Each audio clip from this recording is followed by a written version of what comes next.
Your commentator is Joe O'Brien.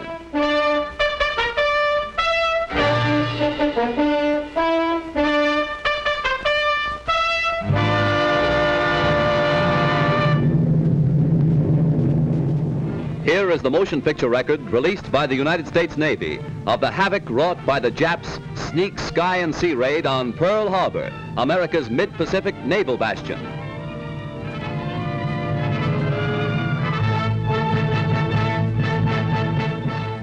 On December 7th, 1941, Japan, like its infamous Axis partners, struck first and declared war afterwards.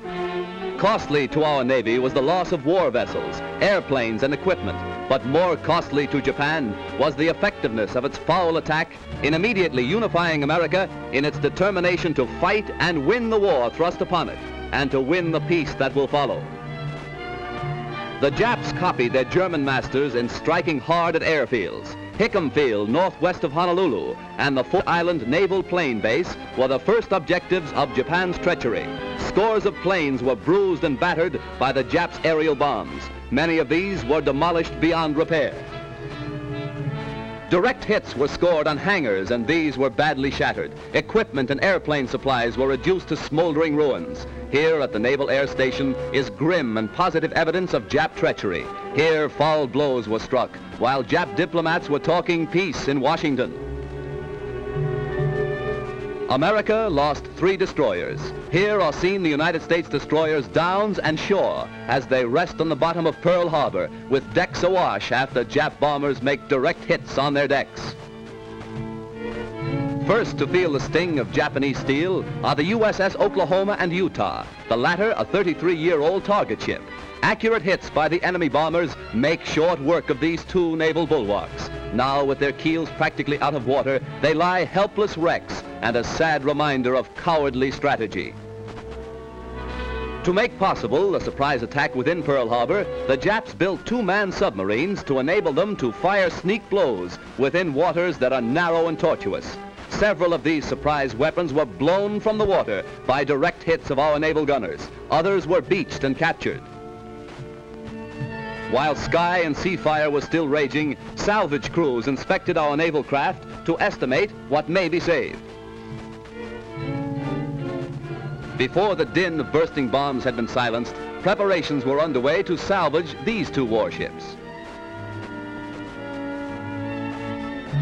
At low tide, the huge propeller of the Oklahoma, stilled by the enemy, was high above water. It is believed that the small 2-man Jap submarines carrying dual torpedo tubes were responsible for these 2 losses to our Pacific Fleet.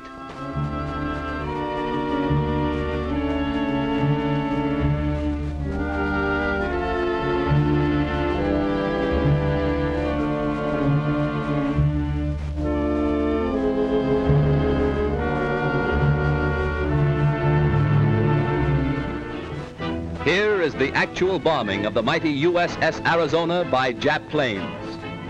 These pictures were made by a fearless cameraman who thought nothing of his personal safety to make possible this record for all posterity. A single lucky hit was responsible for the disaster that befell the Arizona when a Jap bomb falling directly through one of the battleship's funnels exploded in the engine room and set ablaze tons of fuel oil. Dense black smoke billowed to the sky as the massive control tower began to keel over. The Arizona's courageous crew stuck to its guns until the very end. Here was displayed heroism that will live forever in the glorious annals and traditions of the American Navy.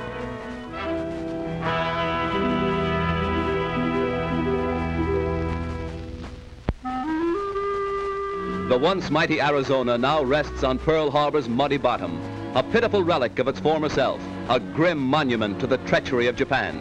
The once mighty dreadnought's armor plate is twisted and torn, but the great battleship's control tower still stands, a defiant beacon that in days to come will cast its shadow upon Nippon's very shores. At Pearl Harbor, at Hickam Field, in the bomb-pocked streets of Honolulu, ever is written history. History with a tragic, treacherous pen. History that 130 million Americans will never forget. And in days to come, the Japs, too, will remember Pearl Harbor. Here is a tragic, unforgettable page in the annals of America. Here, the cunning deceit of the Japs will never be forgotten. Here, they hoped to score a knockout before the war began. The Arizona's gun crews, battered and broken, fired to the last, their guns pointed skyward from whence the enemy appeared. The Jap sneak blow cost hundreds of military and civilian lives. The treacherous attack cost our Pacific Fleet 2 battleships outright, another capsized, the loss of 3 destroyers and a mine layer.